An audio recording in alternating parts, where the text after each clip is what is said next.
বললেন আপনি ভগবদ্গীতার যথার্থ অর্থ বুঝতে পেরেছেন। যেই ভজে সেই বড়, অভক্তহীন ছাড়, কৃষ্ণ ভজনে নাহি জাতি কুলাদি বিচার। তো আমি লেখাপড়া জানি না, ঠিক আছে, হতে পারে, কিন্তু ভগবানের কাছে অসম্ভব বলে কিছু আছে? গুরু মহারাজ শ্রীমদ ভক্তিচরণ স্বামী গুরু মহারাজ প্রভুপাদের কাছে গিয়ে বললেন, শিল প্রভুপাদ আমি সংস্কৃত শিখতে চাই, যাতে আপনার গ্রন্থ ভালো করে বুঝতে পারবো। প্রভুপাদ বললেন এত সংস্কৃতের বিদ্বান তো রয়েছে, তারা কি ভক্ত? সংস্কৃত শেখার দরকার নেই, তুমি আমার বই পড়ো, তুমি সংস্কৃত শিখে যাবে। আর গুরু মহারাজ সমস্ত বইকে অনুবাদও করে দিলেন সংস্কৃত, হ্যাঁ, বাংলা থেকে কত কিছু সংস্কৃত, না জানলে কিন্তু আপনি অনুবাদ করতে পারবেন না। গুরু মহারাজ বললেন আমি পড়তে পড়তে শিখে গেলাম সংস্কৃত। তাহলে শিক্ষাটা কি? আমাদের কাছে প্রভুপাদের বই আছে, আরে অল্প স্বল্প তো জানি, সবটা জানতে পারি না, অল্প স্বল্প তো জানি। যেখানে বুঝতে পারলাম না পেন্সিল দিয়ে একটু দাগ দিলাম, যেটা বুঝতে পারিনি। এখানে আসার পরে এখানে অনেক বরিষ্ঠ ভক্তরা আছে যারা পড়েছে, যারা জানেন, তাদেরকে গিয়ে জিজ্ঞাসা করুন যে প্রভু পড়েছিলাম কিছু বুঝতে পারিনি, আপনি একটু বলুন তো এই শব্দের মানেটা কি।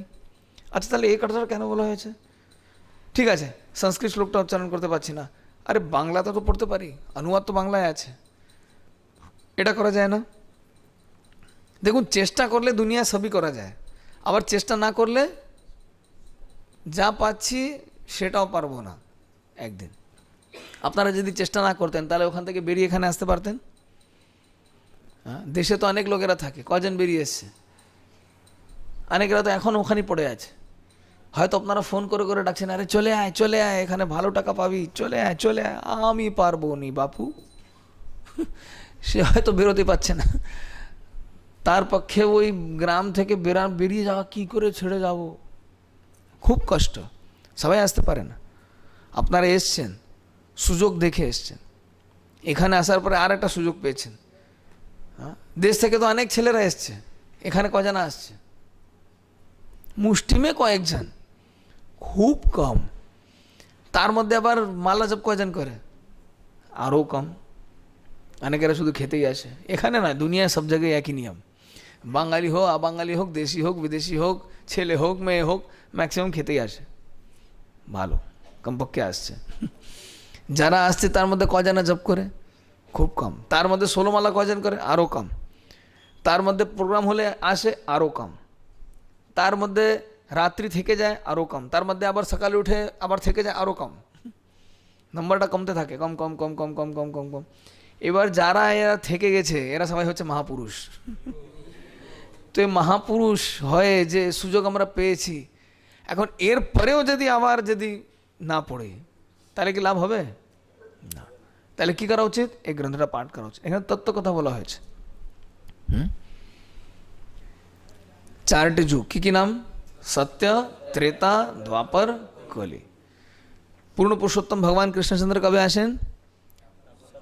সপ্তম মন্বন্তরে, বৈবস্বত মন্বন্তরে, অষ্টবিংশতি চতুর্যুগে, দ্বাপরের শেষে। আর ভগবান রামচন্দ্র কবে এসেছিলেন? দীপাবলি না, হয়তো কেউ জিজ্ঞাসা করতে পারে। হ্যাঁ, রামচন্দ্র কবে এসেছিল? কবে এসেছিল? সপ্তম মন্বন্তরের চতুর্বিংশতি চতুর্যুগের ত্রেতা যুগে। সপ্তম মন্বন্তরে কয়টা চতুর্যুগ? 71 চতুর্যুগ। তার মধ্যে 24 নম্বর চতুর্যুগের ত্রেতা যুগে কে এসেছিল? রামচন্দ্র। আর কৃষ্ণচন্দ্র কবে এসেছিল? অষ্টবিংশতি, মানে 28 নম্বর চতুর্যুগে। আর তারপরে কে এসছে? চৈতন্য মহাপ্রভু। তারপরে কে এসছেন? শিল প্রভুপাদ। এরকম প্রত্যেকবার হয়, যখন যখন কৃষ্ণ আসেন তখন তখন মহাপ্রভু আসেন, আবার আশা করি তখন তখন প্রভুপাদও আসেন। আর প্রভুপাদ আসার পর আশা করি আমরাও সবাই আসি। কিন্তু এরকম আসতে থাকলে হবে না, আবার ফিরে যেতে হবে ভগবত ধামে। ফিরে যাওয়ার পন্থা কি? এই শ্রবণম, কীর্তনম, বিষ্ণু স্মরণম, পাদ সেবনম, অর্চনম, বন্দনম, দাস্যম, সখ্যম, আত্মনিবেদনম। এটাই হচ্ছে ভক্তির পন্থা। আলাদা করে কিছু করতে হবে না। আলাদা করে করার জন্য অনেক কিছু আছে, আমাদের করতে হবে না। শিল প্রভুপাদ যেটা দিয়েছেন বাস। এখন শিল প্রভুপাদ যেটা দিয়েছেন এই কথাটা শুধু রিপিট করলে হবে না। প্রভুপাদ কি দিয়েছেন, কোথায় দিয়েছেন? বইতে দিয়েছেন। গুরু মহারাজকে একজন ভক্ত জিজ্ঞাসা করছে, গুরু মহারাজ আপনার কাছ থেকে শিখতে পারতাম। গুরু মহারাজ বললেন আমার সমস্ত শিক্ষা অভয়চরণে আছে। এখন অভয়চরণ সিরিয়াল বাংলা ভাষায় চলে এসছে। আমাদের পানিহাটি ভক্তরা মিলে পুরো সুন্দর করে আবার এডিটিং করেছে। আগে পুরোটা বাংলায় ছিল না, এখন এডিটিং হয়ে পুরো বাংলায় এসে গেছে। তাহলে কি করা যায়? অভয়চরণটা দেখবেন। কেউ মনে করতে ভক্ত হয়েছে দেখুন সিনেমা দেখছে, বাবা সিনেমা দেখছি না, অভয়চরণ দেখছি, চুপ করে থাকুন, মাথা ঘামাবেন না, অভয়চরণ দেখছি। অভয়চরণ দেখলে শিখতে পারবেন আদর্শ ভক্ত কেমন হওয়া উচিত, আদর্শ গুরু কেমন, আদর্শ শিষ্য কেমন, আদর্শ স্ত্রী কেমন, আদর্শ স্বামী কেমন, আদর্শ ছেলেমেয়ে কেমন। এই সমস্ত শিক্ষা অভয়চরণের মধ্যে রয়েছে। শিল প্রভুপাদের কি অবদান অভয়চরণের মধ্যে রয়েছে। বারে বারে অভয়চরণ দেখবেন, অনেক কিছু শেখার আছে। আর সুযোগ পেলে গ্রন্থ পাঠ করবেন। এক সপ্তাহে 2 ঘন্টা গ্রন্থ পাঠ করা যায় না? এক সপ্তাহে 2 ঘন্টা, প্রতিদিন বলছি না, এক সপ্তাহে 2 ঘন্টা, প্রতিদিন 15-15 মিনিট করে পড়ুন, এক সপ্তাহে 2 ঘন্টা হয়ে যাবে। হ্যাঁ ঠিক আছে, আপনি টাইম পান না, না আমার মানডে শিফট না খুব চাপ, মানডে ওয়েডনেসডে ফ্রাইডে খুব চাপ, ঠিক আছে টিউসডে থার্সডে স্যাটারডে পড়ে নিন, 45 মিনিট করে, করা যায় না? ইচ্ছা থাকলে সবই করা যায়। হ্যাঁ বলছি না পুরো ডেলি 2 ঘন্টা পড়তে হবে, এক সপ্তাহে কোটা করুন। অন্যান্য জায়গায় আমরা বলি 4 ঘন্টা 5 ঘন্টা, আপনাদের খুব বেশি পরিশ্রম করতে হয়, 50% ডিসকাউন্ট দিলাম, আর এর চেয়ে বেশি ডিসকাউন্ট দেওয়া যাবে না। এক সপ্তাহে 2 ঘন্টা গ্রন্থ পাঠ করা যায় না? প্রভুপাদ বললেন 24 ঘন্টা আমার গ্রন্থ পাঠ করা উচিত। ওখানে আমরা তো প্রতিদিন 2 ঘন্টাও বলছি না, এক সপ্তাহে 2 ঘন্টা বলছি, করা যায় না? আপনি সেটা একদিনে 2 ঘন্টা পড়ে নিন, অসুবিধা নেই। আপনি 4 দিনে আধ ঘন্টা করে 2 ঘন্টা মেকআপ করুন, কোনো অসুবিধা নেই। কিন্তু গ্রন্থ পাঠ করতে হবে। কারা কারা রাজি আছেন গ্রন্থ পাঠ করতে? ক্যামেরাটা একটু ঘুরিয়ে নিন তো, ভিডিও এভিডেন্স থাকবে। এখন হাত তুলছে আর কালকে পড়বে না, তাহলে ওরকম চলবে না। উঁচু করে একটু ক্যামেরাটা তুলে নিন তো, সুযোগ থাকবে কে কে হাত তুলেছে, ভিডিও এভিডেন্স থাকবে, পরে আমরা ধরতে পারবো আপনি হাত তুলেছিলেন, পড়েন না কেন। এটা খুব গুরুত্বপূর্ণ জিনিস। শিল প্রভুপাদের গ্রন্থ যদি না পাঠ করি, কে কে চায় যদি শিল প্রভুপাদের কাছ থেকে শিখতে পারতাম, প্রভুপাদের সময় যদি আসতে পারতাম, তিনি যদি নিজে হাত ধরে যদি শেখাতে পারতেন, কত ভালো হতো না? কে কে মনে করে খুব ভালো সুযোগ হতো এরকম, যদি সুযোগ পেতাম শিল প্রভুপাদের কাছ থেকে ডাইরেক্ট শেখা। যাক, হাত তুলতেও টাকা লাগছে এদের। হ্যাঁ মনে হচ্ছে না শিল প্রভুপাদের কাছ থেকে ডাইরেক্ট যদি শিখতাম কত সুন্দর শিখতে পারতাম? কে কে মনে করে খুব ভালো শিখতে পারতাম? তো শিল প্রভুপাদ তো নিজেই আমাকে শিখাচ্ছেন গ্রন্থের মধ্যে, যা যা শেখানো তিনি লিখে দিয়েছেন গ্রন্থের মধ্যে। শিল প্রভুপাদের গ্রন্থের মধ্যে লেখা আছে ভক্তদের ড্রেস কোড, কি ড্রেস কোড পরে আসা উচিত, প্রভুপাদের গ্রন্থে লেখা আছে। ব্রহ্মচারী সন্ন্যাসীদের জন্য গেরুয়া পোশাক, আর গৃহস্থদের জন্য সাদা কাপড়। সাদা মানে কেমন? যেমন প্রভুর আছে পুরো, আর কার পুরো সাদা, প্রভুর আছে পুরোটাই সাদা আছে, কোনো লাইন নেই। এখন অনেক হয়েছে, কেউ কালো কালো কাপড় পরে আছে, কেউ সবুজ কাপড় পরে আছে, কেউ নীল কাপড় পরে আছে, তো ভাই আলাদাই দেখা যায়। হ্যাঁ ফ্যাশন না, সেটা অ্যাকচুয়ালি রজগুণের লক্ষণ। অন্যান্য সমস্ত কাপড় পরলে কেমন হয়? রজগুণটা বৃদ্ধি করে। হ্যাঁ দেখতে ভালো লাগে সেটা ঠিক, কিন্তু রজগুণ বৃদ্ধি করে। তখন ভক্তির দিকে আর ফোকাস থাকে না, অন্য দিকে চলে যায়। শিল প্রভুপাদ দিয়েছেন কিরম কাপড় পরা উচিত, শিল প্রভুপাদ শেখাচ্ছেন কিরমভাবে থাকা উচিত ভক্তদের। হ্যাঁ যদি মস্তক মুন্ডন করতে পারেন অনেক উত্তম, না পারেন কমপক্ষে চুল দাড়ি কেটে রাখা উচিত। এখন নতুন ছেলেদের তো বলাই মুশকিল আছে, সবাই এত এত বড় বড় লম্বা দাড়ি নিয়ে চলে। হয়তো ভাই দেখতে ভালো লাগে, প্রচার ভালো হয় যে মুসলিম ছেলেরা এসে হরিভক্তি করছে, কিন্তু তো মুসলিম নয়, ও তো হিন্দু ছেলে, এখানে চুল দাড়ি রাখছে লম্বা চড়া। না, প্রভুপাদ বলছেন এটা কেটে দেওয়া এটা শতগুণের লক্ষণ। হ্যাঁ চুল দাড়ি রাখা মানে রজগুণের তমগুণের লক্ষণ। শিল প্রভুপাদ হাত ধরে শেখাচ্ছেন আমাদের কী কী করা উচিত। প্রতিনিয়ত 16 মালা করা উচিত। চৈতন্য চরিতামৃতে শিল প্রভুপাদ বলেছেন গুরুদেবের সবচাইতে গুরুত্বপূর্ণ নির্দেশ কি?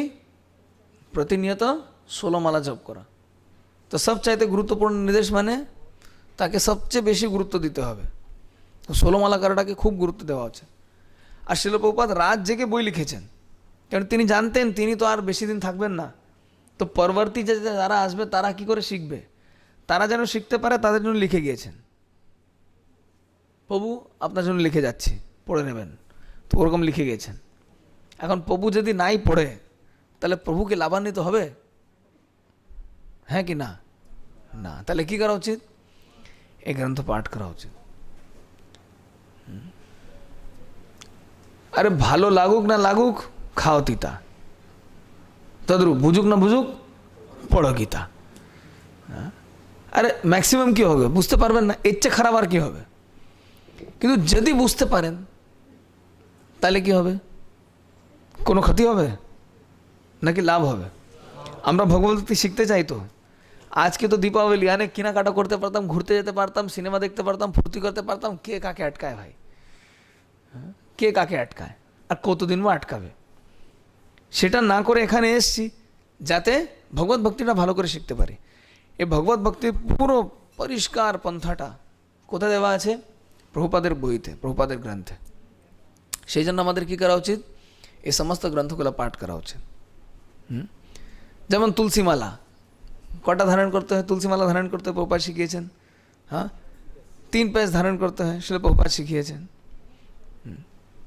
মঙ্গল আরতি এমনি এখানে হয়তো একটু লেটে হয়, কিন্তু এমনি অন্যান্য জায়গায় 4:30 হয়। কে শিখিয়েছেন? সেটা প্রভুপাদ শিখিয়েছেন। সেই জন্য তিনি সংস্থাপক আচার্য, ফাউন্ডার আচার্য। ভগবত ভক্তির যতটা দিক আছে, যেমন ভগবানের বেদিতে, অল্টার বলি আমরা ইংরেজিতে, এমনি ভগবানের বেদি। এই বেদিতে ভগবানের সেবা কিভাবে হবে? প্রথম কি দেখানো হবে? প্রথম শঙ্খ ফু দিতে হবে। শঙ্খ ফু দিলাম, শঙ্খ বাজালাম, তারপরে আরতি করতে প্রথম কি দেখাতে হবে? ধূপ কাঠি দেখাতে হবে।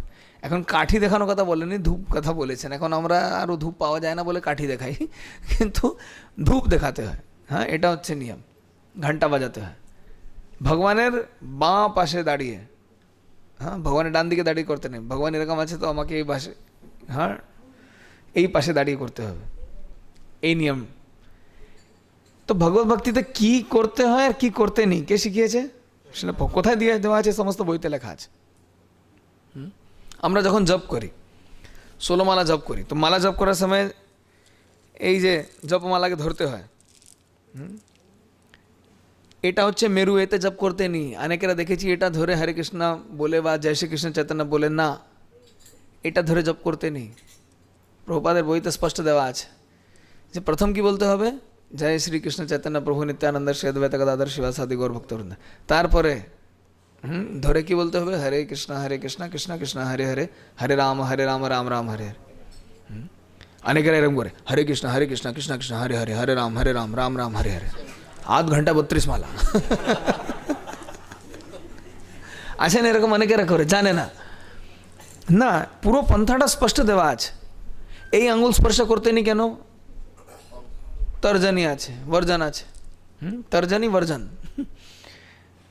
হ্যাঁ, এটা দিয়ে স্পর্শ করতে নেই। এটা অপবিত্র মনে করা হয় শাস্ত্রে। জপ করার আগে নাম অপরাধ পাঠ করি না আমরা, 10টি নাম অপরাধ। এই নাম অপরাধ কোথায় দেওয়া আছে? প্রভুপাদের গ্রন্থে দেওয়া আছে, ভাগবতে 3য় স্কন্ধে দিয়েছেন, চৈতন্য চরিতামৃতে দিয়েছেন, খুব সুন্দরভাবে প্রভুপাদ বলে দিয়েছেন। তো আমাদের কি যে করতে হয় আর কি যে করতে নেই কোথায় দেওয়া আছে? সেটা প্রভুপাদের গ্রন্থে আছে। ভগবত ভক্তির 3টে আয়াম আছে। কি কি আছে? একটা হচ্ছে আচার, একটা হচ্ছে বিচার, একটা হচ্ছে প্রচার। 3টে 4 কি কি? আর আমের আচার নয়, হ্যাঁ ওটা আচার। হিন্দিতে আমরা বলি আচার, আমের আচার নয়। আচার মানে আচরণ। 3টে জিনিস শিখতে হবে। কি কি? আচার, বিচার, প্রচার। এই 3টে জিনিস কোথায় দেওয়া আছে? কিভাবে আচরণ করতে হয়? প্রভুপাদের বইতে দেওয়া আছে। শাস্ত্র বিচার কি? আমাদের ফিলসফি কি? আমাদের দর্শন কি? চৈতন্য মহাপ্রভু দর্শন কি? অচিন্ত্য ভেদা ভেদ তত্ত্ব। ভগবান আর ভগবানের শক্তি এক, আবার আলাদা। কিভাবে এক? গুণগতভাবে এক, পরিমাণগতভাবে আলাদা। কোথায় দেওয়া আছে ফিলসফি? গ্রন্থে দেওয়া আছে। তো আমাদের যত প্রশ্ন আছে ম্যাক্সিমাম প্রশ্নের উত্তর আপনি কিন্তু গ্রন্থে পেয়ে যাবেন। গ্রন্থ না বুঝতে পারলে এখানে অনেক পণ্ডিত আছে, বরিষ্ঠ ভক্ত আছে, ওরা অনেকেরা আছে কিন্তু যারা পড়ে, এসে তাদেরকে জিজ্ঞাসা করুন। আজকে কিন্তু কথা দিয়েছেন সবাই, জগন্নাথ শুনছেন কিন্তু 2 ঘন্টা, এক সপ্তাহে 2 ঘন্টা বই পড়ার কথা দিয়েছেন। কারা কারা কথা রাখবেন? ক্যামেরা এভিডেন্স ভাই, এমনি মানি না, ক্যামেরা ঘুরাও। ক্যামেরা এভিডেন্স না থাকলে আর কলিযুগে কারো ভরসা নেই। এক সপ্তাহে, প্রত্যেক সপ্তাহে কমপক্ষে 2 ঘন্টা শিল প্রভুপাদের গ্রন্থ পাঠ করব। জয় শ্রী শ্রী জগন্নাথ বলদেব সুভদ্রা মহারানী কি, শিল প্রভুপাদ কি। হ্যাঁ, জগন্নাথ সাক্ষী আছেন কিন্তু, সাক্ষী গোপাল, তিনি সাক্ষী জগন্নাথ। এটা করলে কি লাভ? আমরা শিখতে পারবো ভগবত ভক্তি কিভাবে করতে হয়, ভগবত ভক্তিতে কি করতে হয়, কি করতে নেই, এই সমস্ত তত্ত্ব থেকে শুরু করে কিভাবে প্রচার করতে হয়, কিভাবে প্রচার করতে নেই, এই কথাটাও কিন্তু শিল প্রভুপাদের বইতে পেয়ে যাবেন। এটাও আছে। তো ভগবত ভক্তিতে কি কি করা উচিত, কি কি করা উচিত নয়, কাকে ভক্তি বলে, কাকে ভক্তি বলে না। আমি আমার খাম খেয়ালি মতো কিছু একটা করলাম, যেমন এই যে কীর্তন হয়, জয় জয় গোরা চাঁদের আরতি কো শোভা, জাহ্নবী তটবনে জগমন লোভা, গৌরাঙ্গের আরতি কো শোভা জগমনে, কি কি যে উল্টা পাল্টা গায় ভগবান জানে, আমি বুঝতে পারি না ভাই। কোথায় ভক্তিবিনোদ ঠাকুর লেখেন নেই, এ কোথা থেকে বুদ্ধি পেয়েছে? ওর চোখের সামনে ভাসছে নাকি লাইন আলাদা করে। শঙ্খ বাজে, ঘন্টা বাজে, মধুর মধুর মধুর মধুর মধুর মধুর মধুর বাজে। যে কথাটা ভক্তিবিনোদ ঠাকুর লেখেন নেই, ইনি ভক্তিবিনোদ ঠাকুরের উপরে হয়ে গেছেন। হ্যাঁ, তুলসী আরতি গাওয়ার সময়